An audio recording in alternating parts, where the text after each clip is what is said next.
el mes de julio y por eso les invito a poder rezar.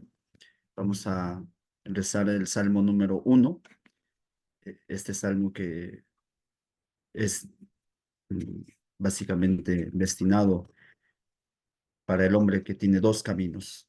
Entonces rezaremos un poquito este salmo y luego empezaremos nuestra clase de esta noche. En el nombre del Padre, y del Hijo, y del Espíritu Santo. Amén. Dichoso el hombre que no sigue el consejo de los impíos, ni en la senda de los pecadores se detiene, ni en el banco de los burlones se sienta, mas se complace en la ley de Yahvé. Su ley susurra día y noche. Es como un árbol plantado junto a las corrientes de agua, que da a su tiempo el fruto y jamás se amustia su follaje. Todo lo que hace sale bien. No así los impíos, no así. Que ellos son como paja que se lleva el viento. Por eso no resistirán en el juicio los impíos ni los pecadores en la comunidad de los justos. Porque Yahvé conoce el camino de los justos, pero el camino de los impíos se pierde. Decimos juntos: Padre nuestro que estás en el cielo, santificado sea tu nombre, venga a nosotros tu reino, hágase tu voluntad en la tierra como en el cielo. Danos hoy nuestro pan de cada día, perdona nuestras ofensas como también nosotros perdonamos a los que nos ofenden. No nos dejes caer en la tentación y líbranos del mal. Amén. En el nombre del Padre, y del Hijo, y del Espíritu Santo. Amén. Buenas noches con todos, queridos hermanos. Vamos a continuar nuestra clase. Espero que ahora sí se me escuche con claridad y se me escuche bien para poder desarrollar la clase que estábamos pendientes. Por favor, pido si me pueden confirmar si se escucha bien, si hay alguna señal de que no se escucha, por favor, también me avisan. Padre, se escucha bien acá en mi casa. Gracias. ¿Desde dónde estás tú? Parroquia Pangoa, padre. Allá, muy bien. Un saludo para los de Pangoa.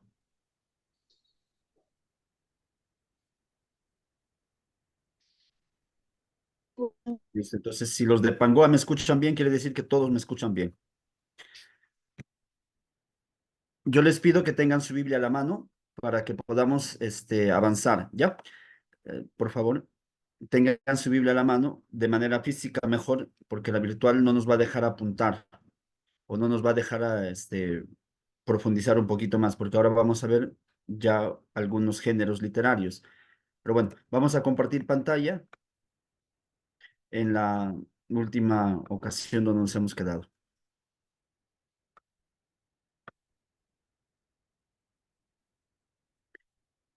Muy bien. Cuando hablamos de historiografía bíblica, que es lo que estábamos en la última vez que no pudimos conectarnos bien, es básicamente la historiografía, la ciencia que ayuda a hablar de la historia de la humanidad desde su creación.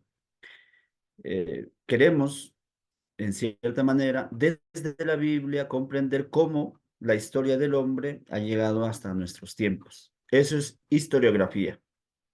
Ya es utilizar como una forma de historia para hablar de la creación y de todo lo que comprende esa historia. Así que hoy vamos a tratar de entrar a esa historiografía bíblica. La Biblia no es un libro de historia en sí mismo, pero sí es un libro que nos cuenta una historia. Por eso se llama historiografía. Ya nos cuenta una historia. ¿En qué sentido nos cuenta una historia? Nos quiere manifestar la Biblia a hombres que han tenido ese encuentro con Dios y esos hombres han visto su historia a partir de esta revelación divina. Ya no miran la historia a través de una revelación o de una cosa distinta, sino lo tienen el horizonte divino. Se han encontrado con Dios y ese Dios con el que se han encontrado les cambia el ritmo de vida, les cambia el ritmo de lo que ellos observan y ya no conciben el mundo de una forma como lo diría San Pablo, como el hombre antiguo, sino como el hombre nuevo. Mirarán en sus acontecimientos, en lo que les suceda, la obra de Dios y mirarán también ahí los designios divinos. Lo que después Jesús nos dirá, ustedes miran el cielo y saben cuándo va a llover, ¿no? Entonces ustedes saben, se fijan en la naturaleza y miran los signos. Entonces, cuando en la Biblia habla de la historia, quiere decir los hombres que a través de su historia han visto lo que Dios ha hecho en esa historia y lo que Dios está haciendo. Ese es un poquito el tema de historiografía bíblica, ¿ya? Vamos a tratar de entrar en esa mentalidad del pueblo semita que manifiesta una historia no con fechas exactas ni con acontecimientos exactos, sino con lo más exacto es el encuentro con Dios. Dios se ha revelado a esa comunidad, a ese pueblo, y este Dios que se ha revelado a esa comunidad y ese pueblo, vamos a tener, ya, entonces, por favor, me dicen, porque me han dicho que se está entrecortando el audio, han mandado un mensaje al grupo,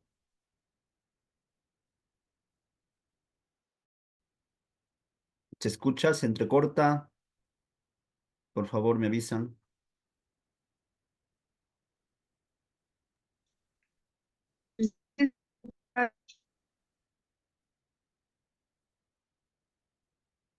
Ya, muy bien. Entonces, si se escucha bien, gracias por los que han puesto el mensaje y los que están atentos. Eh, entonces, eso es un poquito lo que cuando veamos la Biblia no vamos a encontrar datos históricos al 100%. ¿Ya? No es que la Biblia quiere decirnos así pasó, esto sucedió.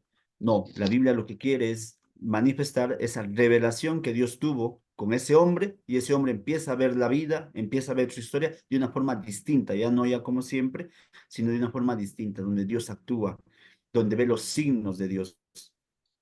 Ese es un poquito para que podamos eh,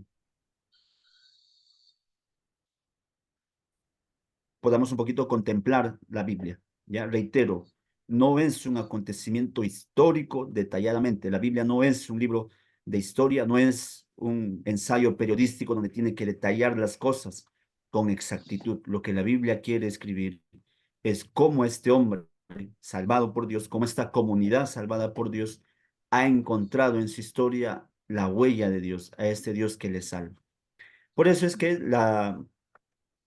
el pueblo judío tendrá una mirada de la historia que con un sentido original, con un sentido nuevo. Ellos, cuando miran un acontecimiento extraordinario, ellos empiezan a preguntarse qué, por qué es esto, por qué Dios nos manda esta señal. O sea, ellos trascienden el acontecimiento externo y van en búsqueda del sentido de ese acontecimiento. ¿Ya? Por eso es que ahí cuando hablamos de historia de sentido es que los hombres, el pueblo de Israel, el pueblo creyente, en este caso los apóstoles, cuando ven ese acontecimiento, dicen, esto se debe a la obra de Dios. No es solamente un acontecimiento extraordinario, sino que Dios está obrando ahí y Dios tiene algo que decir ahí. ¿Ya? Entonces, por eso reitero, el hombre semita, mirando su historia, encontrará en los acontecimientos externos la huella de Dios.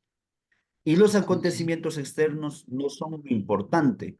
Lo importante es Dios en esos acontecimientos. ¿Ya? Se logra entender. Vamos a poner un ejemplo para que ustedes puedan captarle esta partecita, ¿no? Una historia de sentido. El día en que algunos de ustedes que se han casado, el día que tu pareja te ha pedido matrimonio, tú tal vez recuerdas los detalles de ese momento. Entonces tú recuerdas cómo estaba vestido, cómo estaba, qué palabras utilizó, tal vez alguna música por ahí, que es la canción de ustedes que se puso, que se tocó en ese momento. Y tú recuerdas ese acontecimiento, que es un acontecimiento grande, ciertamente, pero Claro. tú no solo recuerdas ese acontecimiento por el mero hecho del acontecimiento, sino por lo importante de ese momento. ¿Y cuál era lo importante de ese momento? El matrimonio, el acontecimiento del matrimonio. Tú has visto más allá de esos. acontecimientos externos, de la rosa, de la ropa, del peinado, tú has ido más allá, has profundizado más y le has dado un sentido más grande. Eso es lo que hace el pueblo de Israel, el pueblo semita, con los acontecimientos divinos. Mira más allá solo de lo externo, ¿ya? Entonces, los detalles en esos acontecimientos externos a veces resultan o inseguros o carecen de importancia. ¿Por qué? Porque ellos están trascendiendo el acontecimiento. Por eso la primera mirada del pueblo de Israel sobre su historia será la salvación de los grandes Pero peligros. grandes peligros. Escribimos esto para que la gente que está a nuestro alrededor, nuestros hijos, sepan que Dios nos ha salvado, sepan que Dios nos ha sacado de los momentos más difíciles. Por eso estamos escribiendo esto, para que nuestros hijos y los hijos de nuestros hijos sepan que Dios es grande, que el Dios que nos ha liberado, que nos ha salvado, ese mismo Dios también va a acompañar a ellos. Entonces, ahí notamos que ya la historia tiene un sentido más grande que simplemente contar un acontecimiento, ¿ya? ¿Se entiende hasta ahora lo que vamos diciendo? Vamos a preguntar entonces, a ver, para ver las réplicas, a alguno de los hermanos que aquí está en línea, le voy a pedir que prenda su micrófono. A ver, Amelia de Pangoa, ¿entiendes un poquito lo que se está diciendo aquí?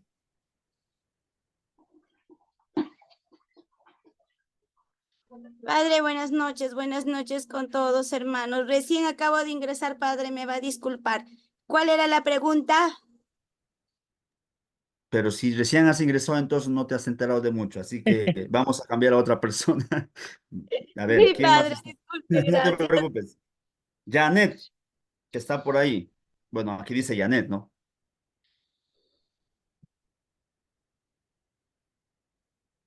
Janet, prende tu micrófono. A ver, ¿has entendido esta partecita? La historia que tiene sentido, la historia de sentido.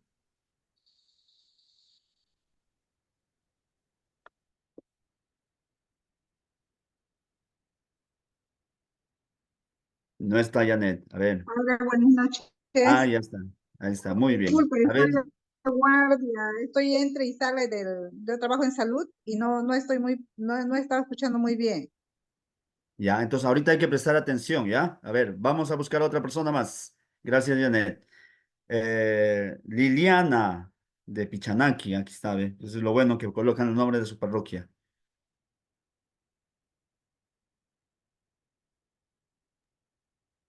De aquí agarró de sorpresa a medio mundo, creo, ¿ah? Padre, buenas noches. Buenas noches.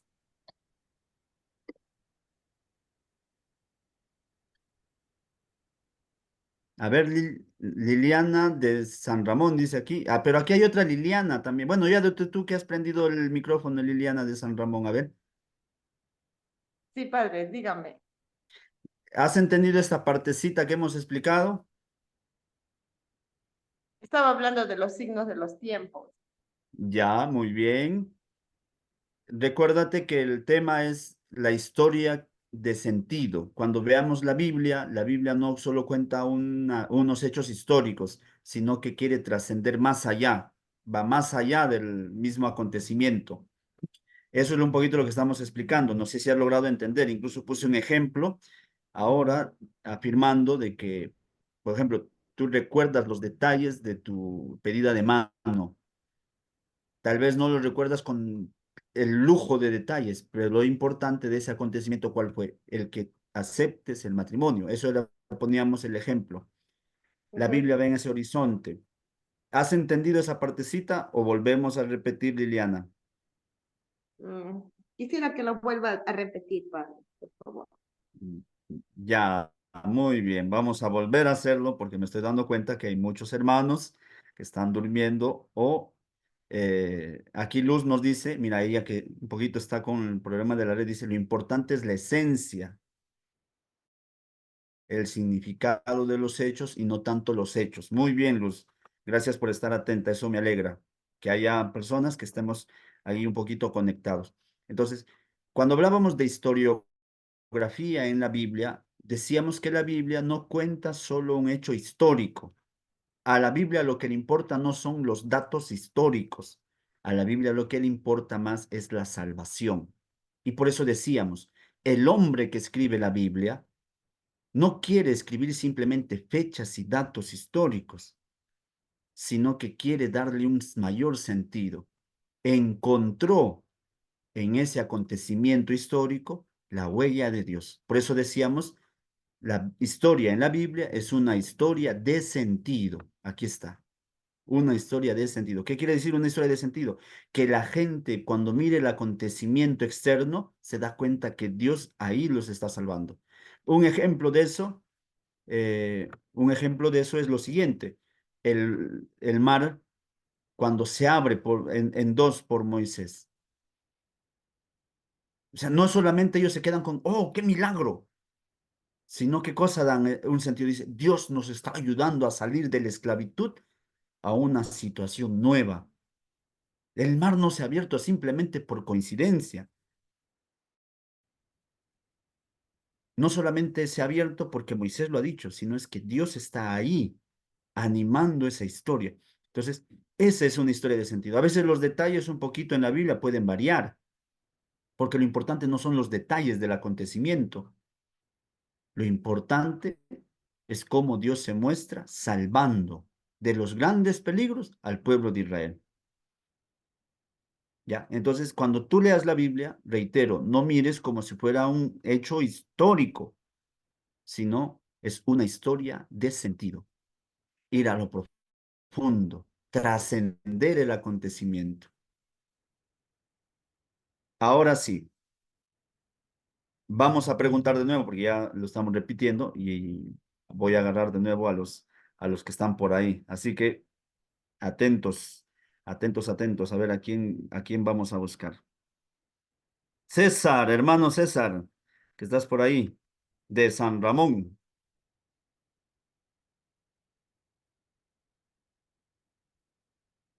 Don César de San Ramón, ¿estás por ahí?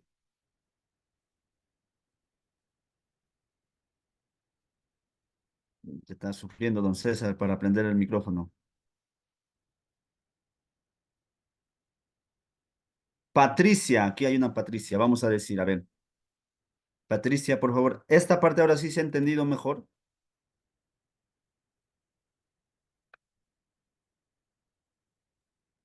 Sí, padre. Ya, a ver, explícame con tus palabras. Ya.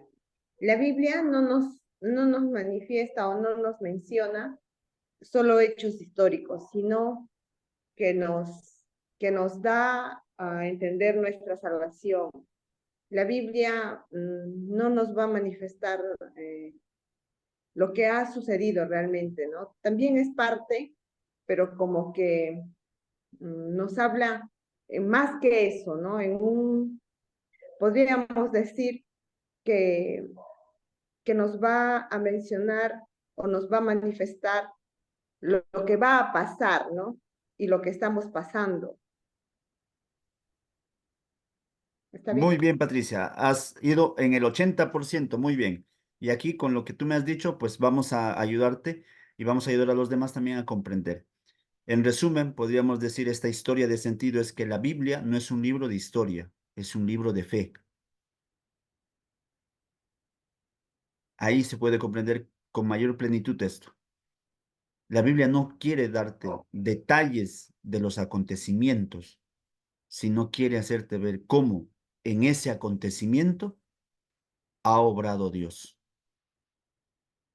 Lo importante no es el acontecimiento, lo importante es Dios en ese momento, en ese lugar, en ese acontecimiento. Y por ahí pues pueden variar algunos detalles, ¿no? ¿Por qué? Porque no es un libro de historia. Otro ejemplo para que se pueda entender, porque algunos tratan a la Biblia de una forma literal y dicen, es que ahí está escrito. Si no encuentro escrito ahí, no lo voy a poder encontrar en otro sitio y no es la verdad. Tiene que estar en la Biblia. Por ejemplo, ¿qué pasaría si algún día encuentran vida en otro planeta. ¿Qué dirían algunos? Pero la Biblia no dice, la Biblia se ha equivocado. No, cálmate, hijo, cálmate. No te emociones. Recuerda que la Biblia está escrito por hombres de su tiempo para manifestar el acontecimiento de su tiempo. No está, la Biblia no te habla de acontecimientos futuros. La Biblia te habla de acontecimientos que está viviendo el escritor sagrado, y ese escritor sagrado escribe con su propio idioma, con su propia lengua, con su propio conocimiento. Por eso es que en la Biblia no vas a encontrar nada de extraterrestres. ¿Por qué? Porque no hay, pues en la Biblia no hay ese acontecimiento. Y la persona que está escribiendo no está interesada en eso. En nuestros tiempos, con la ciencia que está avanzando, pues nosotros también tenemos inquietudes más grandes, debemos ampliar más nuestra mente. Por ejemplo, la Biblia, cuando habla del planeta Tierra en el centro del universo, ¿no? Entonces algunos pensaban, incluso hasta ahora algunos terraplanistas piensan que la Tierra es el centro del mundo y que el Sol sigue girando alrededor nuestro. Y, no, y ahora nos damos cuenta con la ciencia que es al revés, ¿no? Que el planeta Tierra gira alrededor del Sol. Eso que ahora nos hemos enterado, fruto de la ciencia, ¿disminuye nuestra fe? No, no disminuye nuestra fe. ¿Hace menos la escritura sagrada? No, no hace menos la escritura sagrada que la ciencia vaya avanzando. ¿Por qué? Porque la Biblia no es un libro histórico, no es un libro de ciencia, es un libro de fe, escrito por hombres de fe que al ver un acontecimiento, miran en ese acontecimiento, en ese hecho histórico, miran la huella de Dios. ¿Y a qué le dan más importancia? No le dan importancia tanto al acontecimiento, al hecho histórico, le dan importancia a Dios en ese momento.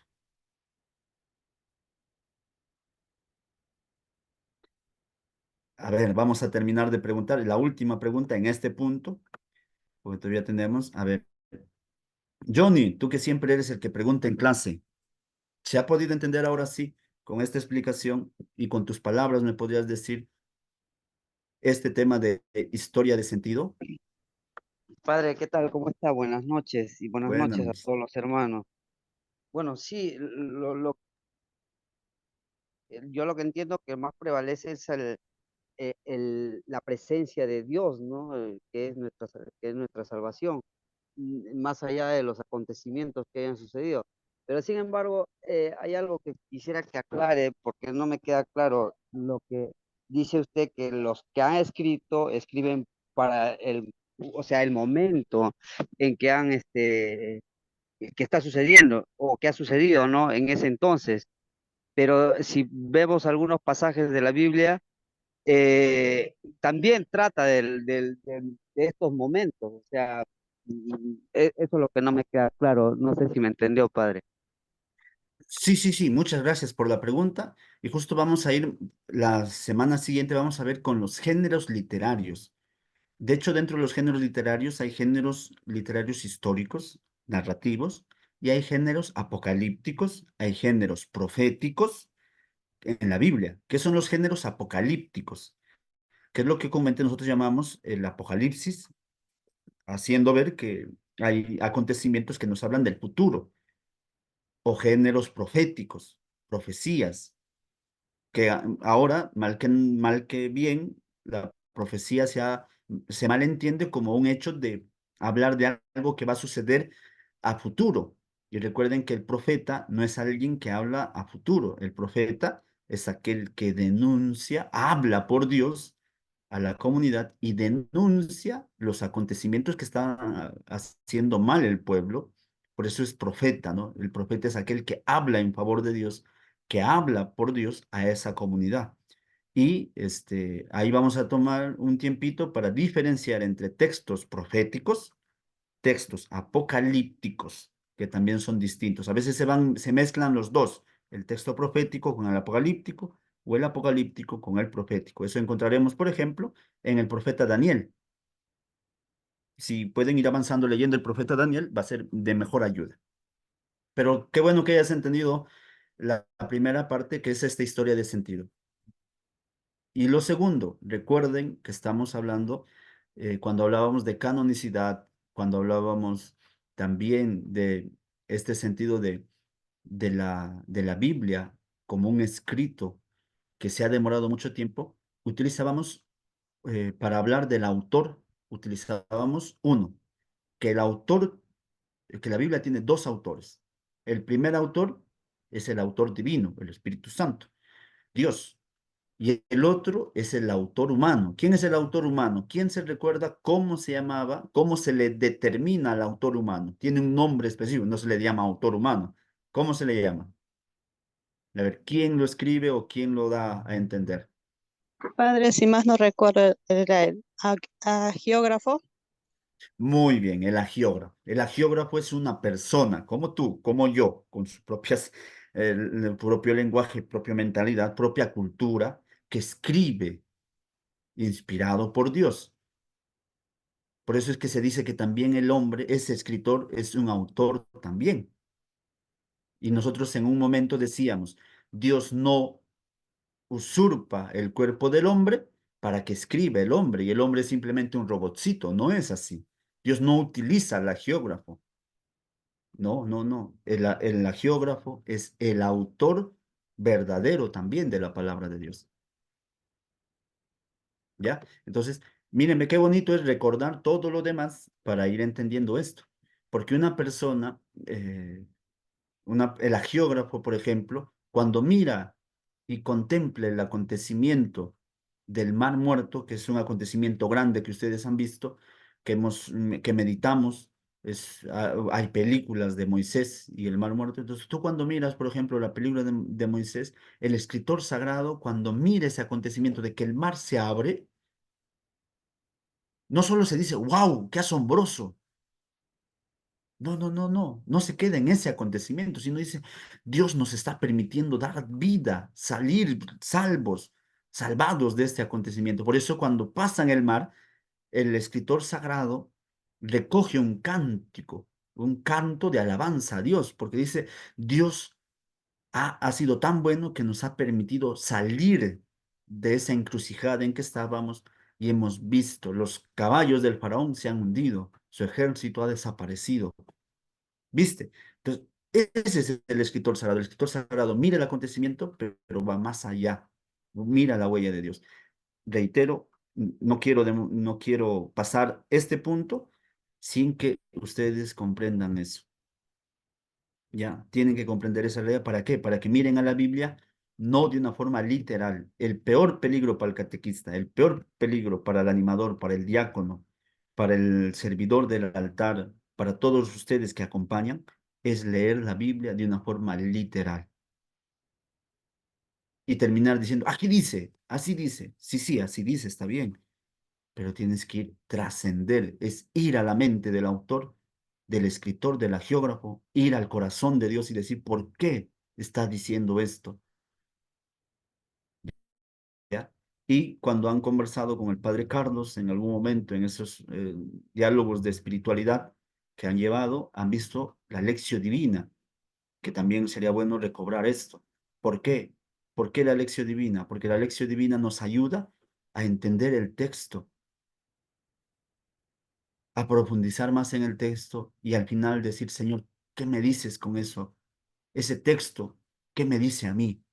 ¿A qué me compromete? Bueno, lo dejamos por ahí. Espero que se haya podido entender ahora sí. Agradezco a los que están atentos y a los que no, pues pregunten nomás, no pasemos al siguiente punto sin haber entendido esto, porque no podemos terminar haciendo un tema, un curso mediocre.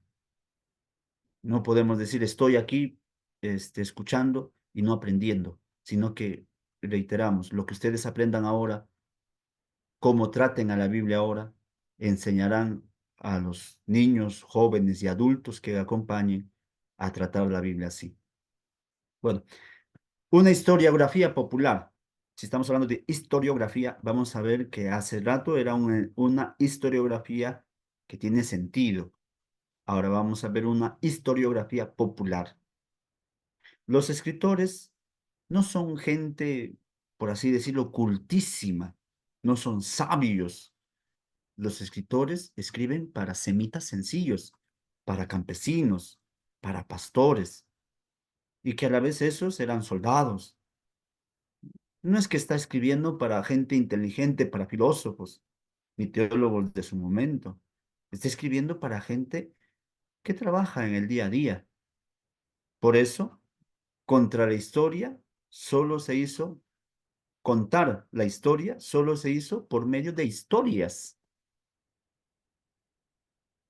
O sea, la historia que está en la Biblia, que nosotros encontramos, lo hicieron como historias.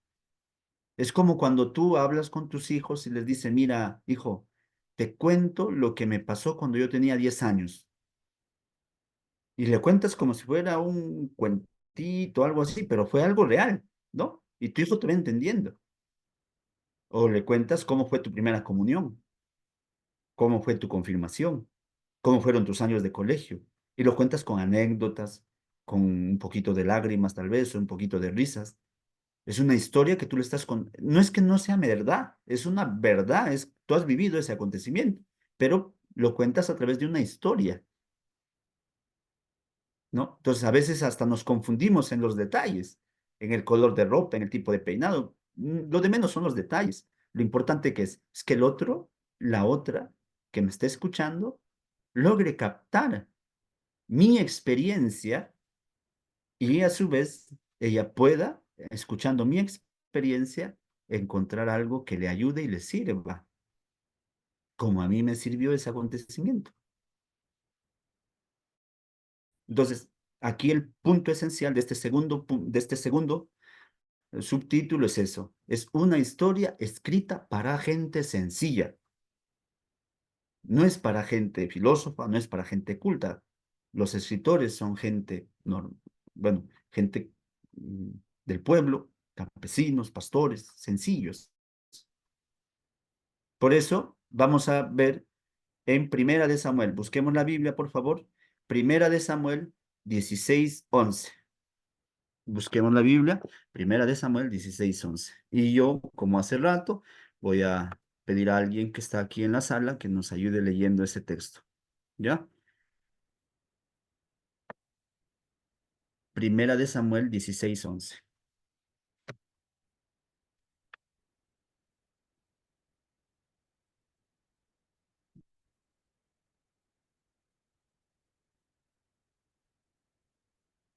A ver, listos. Entonces, Marta de Satipo, aunque aquí parece que no tiene audio.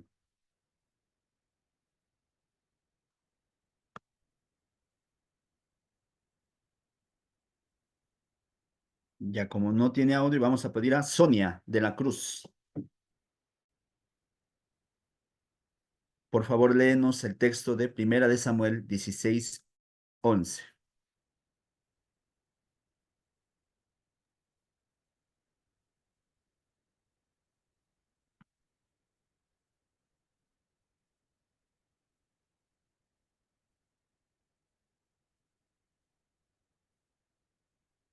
Señora Sonia, parece que... Señora Sonia. Muy bien, ya has prendido tu micrófono, me alegra. Ahora lee, por favor, en la Biblia, Primera de Samuel 16:11.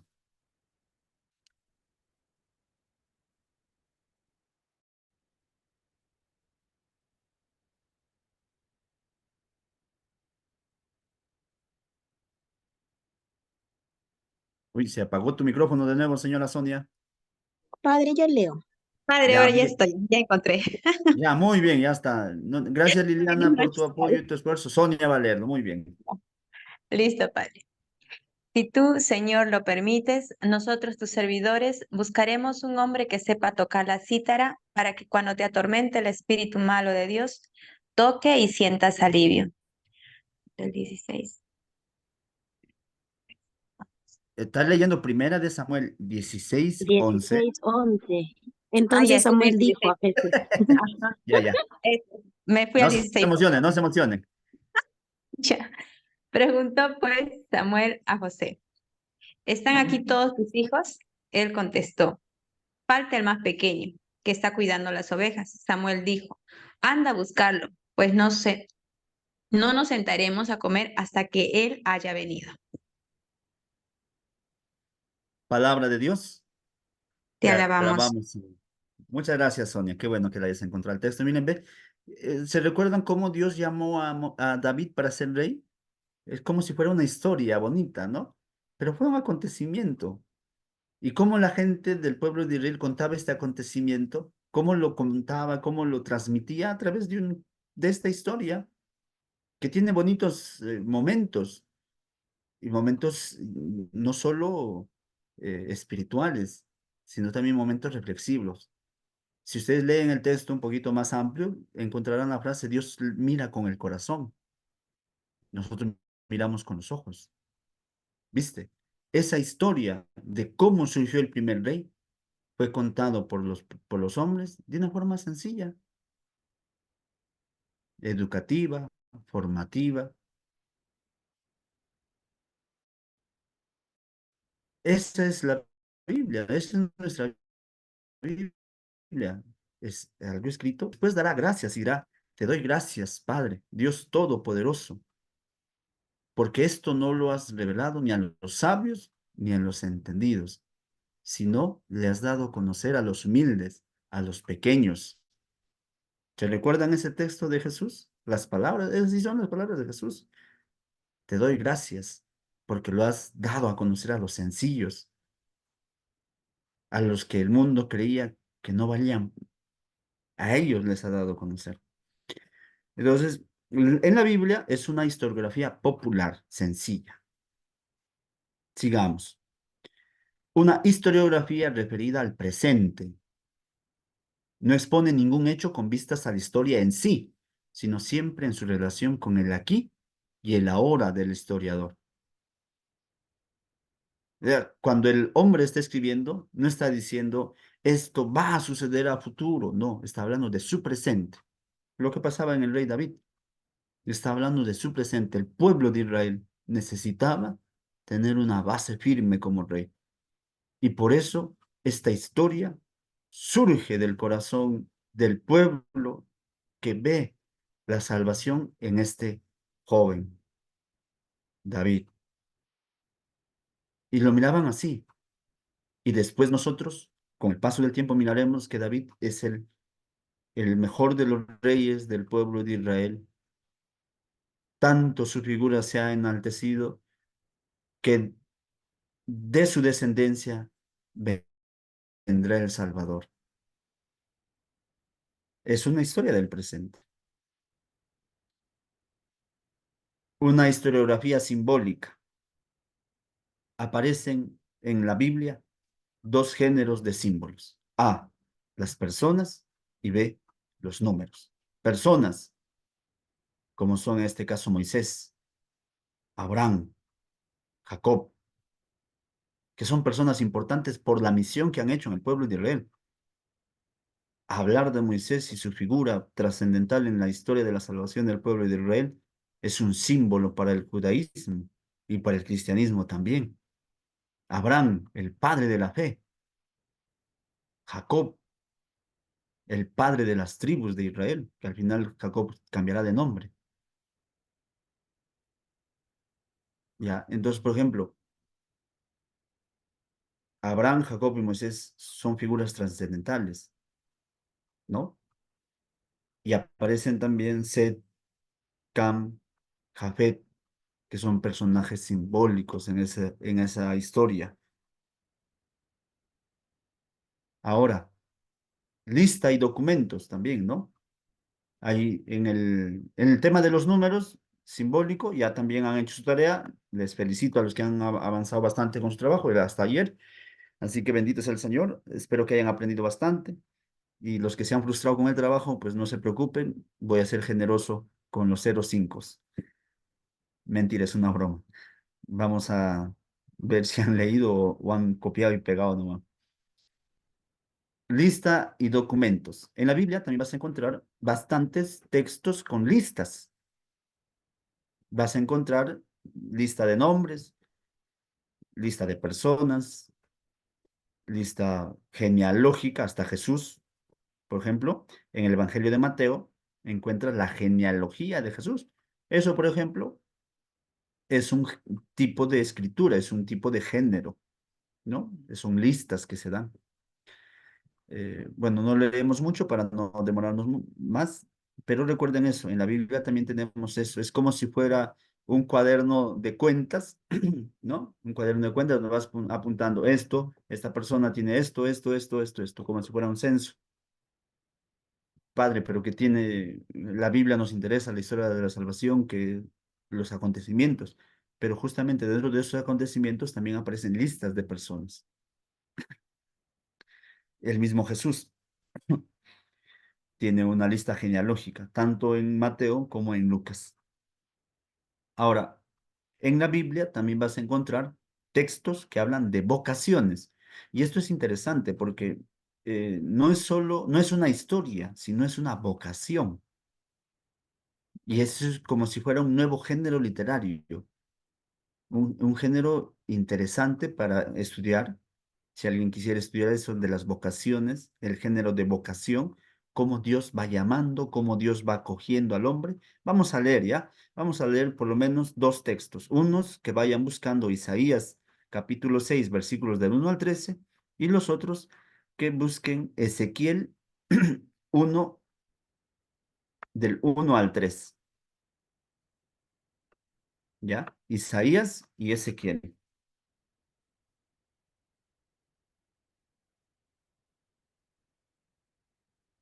Isaías, Isaías 6, del 1 al 13, que es un todo poquito el largo, texto.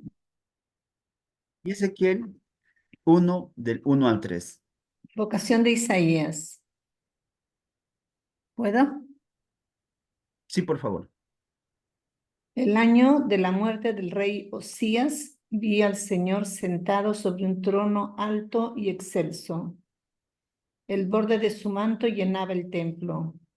Por encima de él había serafines erguidos, con 6 alas cada uno. Con 2 alas se cubrían el rostro, con 2 alas se cubrían el cuerpo, con 2 alas volaban, y se gritaban el uno al otro: Santo, Santo, Santo el Señor Todopoderoso, la tierra está llena de su gloria. Y temblaban los umbrales de las puertas al clamor de su voz, y el templo estaba lleno de humo. Yo dije: ay de mí, estoy perdido. Yo, hombre de labios impuros, que habito en medio de un pueblo de labios impuros, he visto con mis ojos al Rey y Señor Todopoderoso. Y voló hacia mí uno de los serafines con un carbón encendido en la mano que había retirado del altar con unas tenazas. Lo aplicó a mi boca y me dijo: mira, esto ha tocado tus labios, ha desaparecido tu culpa, está perdonado tu pecado. Entonces escuché la voz del Señor que decía: ¿a quién mandaré? ¿Quién irá de nuestra parte? Contesté: aquí estoy, mándame. Él replicó: anda y dile a ese pueblo, escuchen con sus oídos pero sin entender, miren con sus ojos pero sin comprender. Entorpece el corazón de ese pueblo. Endurece su oído, ciega sus ojos, que sus ojos no vean, que sus oídos no oigan, que su corazón no entienda, que no se convierta y sane. Pregunté: ¿hasta cuándo, Señor? Y me contestó: hasta que se desmoronen las ciudades despobladas y las casas deshabitadas y queden los campos desolados. Porque el Señor alejará a los hombres y crecerá el abandono en el país. Y aunque queden en él 1 de cada 10, de nuevo será barrido como la encina o el roble, que al cortarlo solo dejan un tronco. Ese tronco será semilla santa. Palabra de Dios. Te alabamos, Señor. Muchas gracias, hermana. Si notamos en esta vocación de Isaías, que nos ha leído muy bien la hermana, notamos cómo Dios es el que toma la iniciativa. Dios es el que mueve a esta persona a dar un paso, una respuesta Simbólicamente, en el texto aparece como una visión que transporta al profeta a una realidad distinta. Y se escucha la voz de Dios, dice, ¿quién irá? ¿A quién enviaré? Isaías dice, aquí estoy. Ese, ese texto es una clara muestra de que en la Biblia vamos a encontrar muchos textos similares a este. Llamamientos, vocaciones, donde Dios es el que opera. No opera el hombre, sino Dios opera en él. Ezequiel 1 al 3. Con esto terminamos este tema de vocaciones. Padre Julio, buenas noches. Buenas noches, Marta, por favor. Ya, Padre. Ezequiel, capítulo 1, versículo 1 al 3. El año 30, el día quinto del cuarto mes, encontrándome entre los desterrados, a orillas del río Quebar, se abrió el cielo y contemplé visiones divinas. El día quinto del mes, el año quinto de la deportación del rey Joaquín, la palabra de Yahvé fue dirigida al sacerdote Ezequiel, hijo de Buzi, en el país de los caldeos, a orillas del río Quebar. Palabra de Dios. Te alabamos, Señor. ¿Vieron? Aunque no es muy grande el texto, manifiesta este término de vocación. El profeta mira cómo se abre el cielo y tiene una visión de su llamado. También pasará lo mismo en los llamados en el Nuevo Testamento con los apóstoles, los llamados que hace Jesús directamente y la prontitud de la respuesta. Hoy, por ejemplo, los que han ido a misa y los que no, busquen en el internet cómo manifiesta las exigencias del seguimiento Jesús hoy día. Dentro del texto bíblico, otro tema importante será la tierra prometida, la tierra de promisión, donde mana leche y miel. Será una cosa, un elemento que en el lenguaje escriturístico, en el lenguaje bíblico, aparecerá reiterativamente. No solo desde el libro del Génesis, como esa tierra que se le promete a Abraham, sino también en el libro del Apocalipsis, que es el último, dicho sea de paso, donde se manifiesta la tierra nueva y el cielo nuevo. La Jerusalén celestial descenderá. Entonces, la tierra prometida es también un elemento principal dentro de la escritura judía y dentro de la cristiana también. ¿Ya? Eso es un poquito así avanzando a grosso modo. La imposición de un nombre, aquí me llama mucho la atención porque ustedes saben que cada vez que Dios llama a una persona específica, Dios le cambia el nombre. En el caso de Abraham, le llama Abraham. En el caso de Jacob, ya no será Jacob, será Israel. Y así otros nombres que Dios irá cambiando, ¿no? En el Evangelio también hará lo mismo con, hace pocos días hemos celebrado a los dos pilares de nuestra iglesia, a los santos Pedro y Pablo, que también cambiaron de nombre. ¿Qué significa este cambio de nombre dentro de la literatura bíblica? El cambio de nombre, recuerden que el nombre es expresión del ser en el pueblo de Israel. Por eso cuando Dios dice, yo tendré escrito tu nombre en el libro de la vida, quiere decir que este nombre manifestaba todo tu ser. Y que todo tu ser esté en la Biblia, en el libro de la Biblia, en el libro de la vida, manifestaba tu salvación. Entonces, el nombre significaba eso, ¿no? Es nuestro ser total, o es, en este caso, nuestro ser total. Ahora, dicho sea de paso, que ya tenemos que ir empezando a poner nombres cristianos a nuestros hijos, ¿no? Porque ya estamos perdiendo esa costumbre de poner nombres cristianos a nuestros hijos. Yo supongo que sería mejor, ideal, poner nombres cristianos, nosotros que tenemos esta fe, poner nombres cristianos a nuestros hijos. Ya dejen de estar poniendo Goku, otros nombrecitos así medio raros, Chapulín Colorado, no vaya a ser que aparezca también por ahí otro nombre, porque son expresión de nuestro ser. Dios nos tiene escritos en la palma de su mano, dice el profeta. Nuestro nombre está escrito en la palma de su mano. Bueno, ¿qué significaba? Significa que el que da el nombre es el poseedor, propietario de esa persona. Cuando Dios le cambia el nombre a Abraham, le está diciendo, yo soy tu dueño, yo soy tu Señor. Por eso te cambio el nombre y te doy una nueva misión. Miren qué interesante, ¿no? Quiere decir que el hombre que no tiene nombre, no tiene dueño, no sabe para qué está aquí, no sabe su finalidad. En la mentalidad semítica, el cambio de nombre significaba eso. Dios ya será mi único Señor y a Él solo serviré. Por eso es que algunas congregaciones, especialmente de claustro, en religiosos y religiosas, cuando entran y hacen sus votos, cambian el nombre.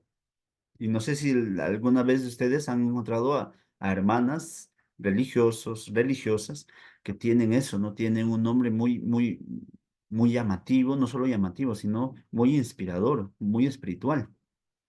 María de Jesús crucificado, por ejemplo. Quiere decir que ellas dejan el mundo y se adhieren a esta nueva realidad que se llama yo soy del Señor. Y en la Biblia manifestaba eso también. Dios se hace dueño de este hombre, de esta mujer que está escuchando su voz, que está escuchando su llamado. Por eso es que en la Biblia también encontrarás estas manifestaciones de cambio de nombre. En la Biblia también hay fábulas, por si acaso. No solamente hay historias pequeñas, sino también hay fábulas. Ahora, todos los textos, aquí podríamos preguntar, ¿todos los textos de la Biblia hablan de acontecimientos verdaderos? Inicialmente, para defender la verdad de la Biblia, cuando hubo los problemas de la Biblia, de si la Biblia hay que entenderla literalmente, si hay que entenderla metafóricamente, algunos decían todo literal, o sea, al pie de la letra hay que entender, y otros decían, no, todo es metáfora. Entonces había una contienda entre afirmar si la Biblia dice todo verdad o si la Biblia dice todo simbólico. Y algunos también podemos caer en eso, tengamos cuidado. Gracias a Dios, el curso de lenguaje, por así decirlo, ha ido creciendo, la semiótica ha ido creciendo, la hermenéutica ha ido creciendo, la exégesis ha ido creciendo y nos hemos ido dando cuenta que la Biblia tiene distintos géneros literarios para hablar de estas realidades. Y encontraremos por eso en la Biblia algunas fábulas. Por ejemplo, Génesis capítulo 2, versículos del 18 al 24, cuando habla del surgimiento de la mujer. Génesis capítulo 19, 26, cuando habla de la mujer de Lot, que quedó convertida en piedra de sal. Génesis 32, 23, 33, la lucha entre Jacob y su oponente desconocido en una noche. Jueces 16, 14, el cabello de Sansón. Padre, pero es que ahorita me estás haciendo entrar en una crisis porque Sansón, padre, pues si nosotros sabemos que su cabello era como una suerte de fortaleza para él y que le cortan y pierde la fuerza. Pero mírenme cómo la Biblia utiliza los géneros literarios para dar a conocer otra cosa más profunda. No te solo, yo no quiero que te quedes con el género, sino que trasciendas, que es lo que decíamos hace rato, es una historia de sentido. No es una historia al pie de la letra, sino es una historia que tienes, en cierta manera, profundizando en la Sagrada Escritura, encontrar el sentido, la esencia de ese texto. Tengamos cuidado, para ir terminando, tengamos cuidado en caer en la equivocación de pensar en uno de esos dos polos que les mencionaba hace ratito. Pensar que la Biblia al 100% todito es histórico, o pensar que la Biblia en el otro lado es netamente simbólico y no le hay que dar importancia a los acontecimientos históricos. No, la Biblia tiene de todo. Por eso Biblia viene la palabra biblión. Biblión significa conjunto de libros. Hasta la misma Biblia significa eso. La Biblia no es un solo libro. La Biblia es un conjunto de libros. Biblión, Biblia, viene de la palabra, de la raíz de biblioteca. Y biblioteca sabemos que es el lugar donde hay bastantes libros. Nosotros tenemos un montón de libros dentro de la Biblia. Y dentro de estos géneros literarios está el género de fábula. Y aquí les ponemos algunos textos. Reitero, una cosa es que esté en fábula y otra cosa es que no sea, en cierta manera, no hay que tomarlo en cuenta. No estoy diciendo eso. Todo se toma en cuenta dentro de las Sagradas Escrituras. Si el autor, el escritor sagrado, el agiógrafo, por inspiración divina, colocó ese texto ahí, es por algo.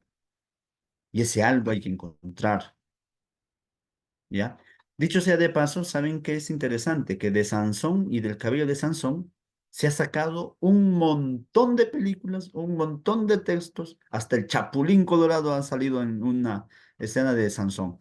Pero si nos damos cuenta, hay otros jueces que tienen mayor notoriedad. Y uno de los jueces que a mí me llama mucho la atención es Gedeón. Gedeón es un juez muy llamativo e interesante. Gedeón joven todavía, ni siquiera es mayor, sino jovencito. Pero bueno, dicho sea de paso, es una curiosidad a mí que mucho me llama la atención, que más se hable de Sansón que de los otros jueces que estuvieron alrededor del pueblo de Israel en ese tiempo de formación. Ahora terminamos con esto de los salmos rapidito para que no se cansen, porque ya algunos deben estar cansados. En la Biblia tenemos dos numeraciones, ¿ya? La Biblia hebrea, el verbo se llama mismor, que significa pellizcar, pulsar. ¿Qué era? Era el título que se daba a los 57 primeros salmos. ¿Por qué? Porque se cantaban y se utilizaba un instrumento para que estos salmos sean recitados, cantados. ¿Ya? Entonces, en griego ese instrumento se llamaba psalterium y la pieza interpretada se llamaba salma. De ahí viene salmos, ¿ya? De ese instrumento que se utilizaba para entonar estas palabras. Y los salmos son básicamente en un texto, por así decirlo, en versos, ¿no? En versos para poder manifestar lo que está viviendo la persona. Ahora tenemos en la Biblia, como ya hemos visto también antes, en la Biblia, en el Antiguo Testamento tenemos dos tipos de Biblias, la Biblia hebrea y la Septuaginta y Vulgata. La Septuaginta es la Biblia en griego. Y cada uno manifiesta un tipo de numeración distinta.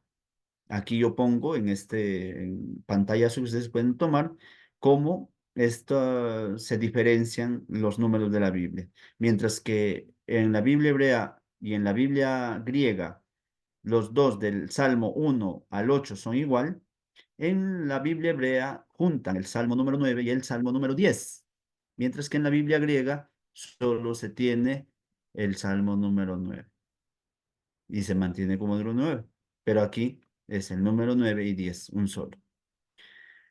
De ahí viene el Salmo 11 hasta el Salmo 113, mientras que en la Biblia griega será el Salmo 10 y el Salmo 102. Básicamente es el tema de la traducción que la Biblia griega le dio a los salmos, una numeración distinta. No fue la misma que la Biblia hebrea, sino una numeración distinta. Pero al final los dos terminan teniendo 150 salmos. ¿Ya? Bueno, eso es un poquito el tema de los salmos. Yo quería, si nos da un poquito más de tiempo, meditar el Salmo número 1, que es lo que hemos leído al inicio de nuestra oración. El Salmo número 1, vamos a leerlo, por favor, les invito, y con esto cerramos nuestra clase. Vamos a leerlo como una pequeña meditación y sobre todo una forma de cómo podríamos leer la Biblia, en este caso los salmos, cómo entender los salmos. ¿Ya? Vayamos entonces a la Biblia en el Salmo número 1. Déjeme, vamos a dejar de compartir pantalla. Salmo número 1.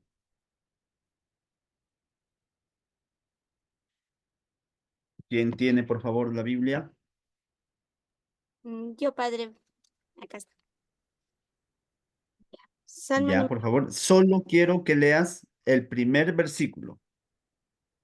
ya, el uno nada más.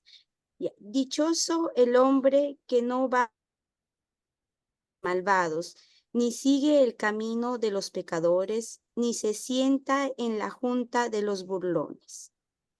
Palabra de Dios. Te alabamos, Señor. En el versículo 1 manifestamos ya, este salmo era conocido como el Salmo de los dos caminos. Así era conocido este salmo, con este título, el Salmo de los dos caminos. En otra Biblia aparecía este salmo también con otro título.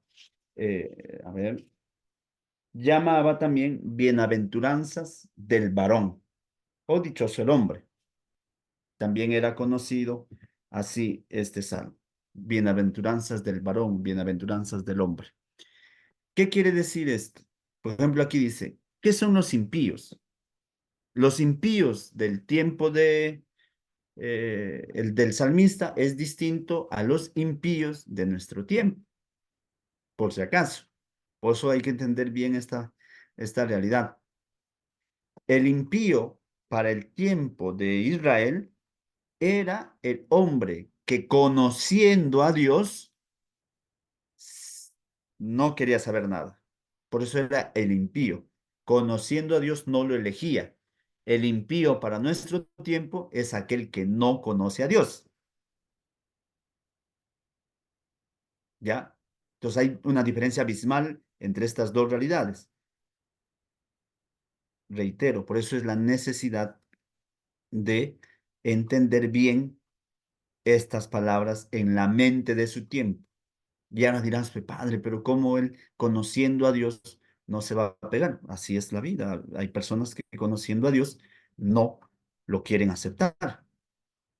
Para el salmista ese era el impío, aquel que conocía a Dios, pero no quería saber nada de él. ¿Ya? Distinto a lo que nosotros allá llamamos. Sí, Diana, hemos cerrado la pantalla porque estamos meditando el Salmo 1, cada uno con su Biblia, ya va a ir meditando este momento. Ahora, vámonos al versículo número 3. El versículo 3. Vámonos al versículo 3, por favor. ¿Quién nos lee el versículo 3? ¿Sigo yo, padre? Ya, Amelia, está bien. Ya. Es como el árbol plantado junto al río que da fruto a su tiempo y tiene su follaje siempre verde.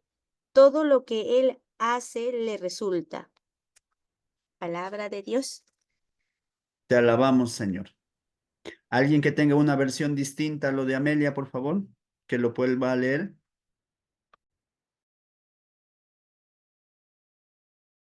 Yo, Padre Julio, buenas noches. ¿Me escucha, Padre? Buenas noches.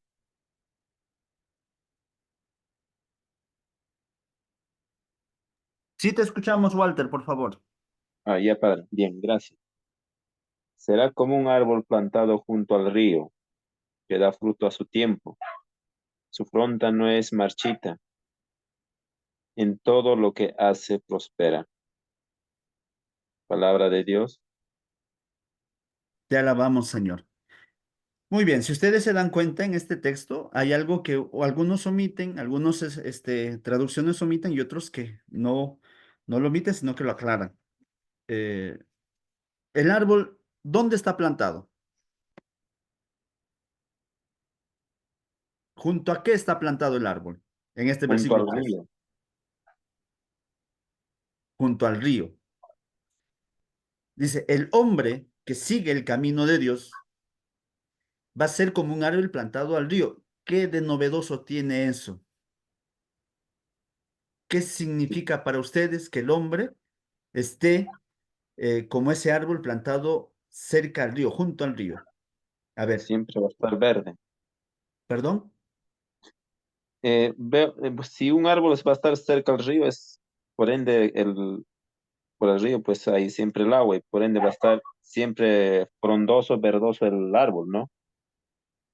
Y Así una, es. y Así es, una mírame. persona, ya padre, Gracias, Walter. Muy bien te has dado cuenta. Mírame, si el hombre que sigue el consejo de Dios le va a ir bien, va a ser como ese árbol plantado que nunca va a crecer de agua, que siempre va a estar verde. Diferencia a un árbol que está lejos del río. Este dice está junto al río, está al ladito del río. Nunca va a pasar necesidad. Miren, cómo es interesante meditar el Salmo desde esa mirada. Por eso, en la Biblia, el tema del agua es importante. Ustedes recuerden que el pueblo de Israel vive en el desierto. La mayor parte de su territorio es desértico. Y en ese desierto es donde este salmista manifiesta esta realidad, ¿no? Como una buena nueva, como una buena noticia. El hombre que sigue el consejo del Señor, que sigue la ley del Señor, será como un árbol plantado junto al río. Nunca le va a faltar nada, ni el agua, siempre va a estar verde. Pueden venir muchas cosas, pero nunca su follaje se va a hacer mustio, ¿ya? Entonces, pasa todo lo contrario. En el versículo 4 al versículo 6, pasa todo lo contrario con el impío.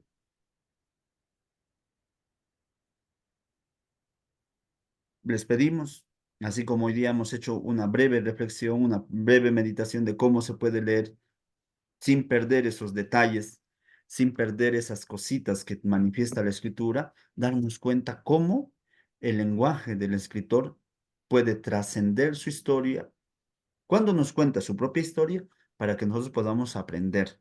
No basta leer literalmente el texto, ni siquiera los salmos, sino hay que tratar de comprender esa riqueza.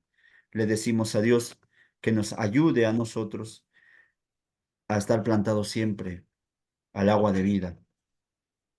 Jesús, en el encuentro con la samaritana en el Evangelio de Juan, habla del agua de vida y dice, yo soy el agua de vida.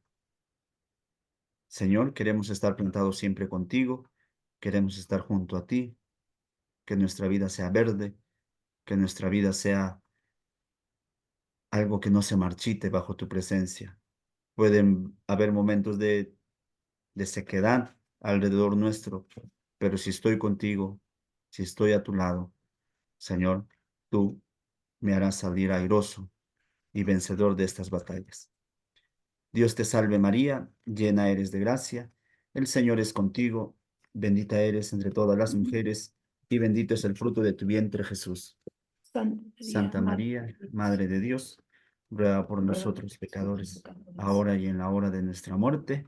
Amén. En el nombre del Padre y del Hijo, del Espíritu Santo. Amén. Amén. Muchas gracias, Padre.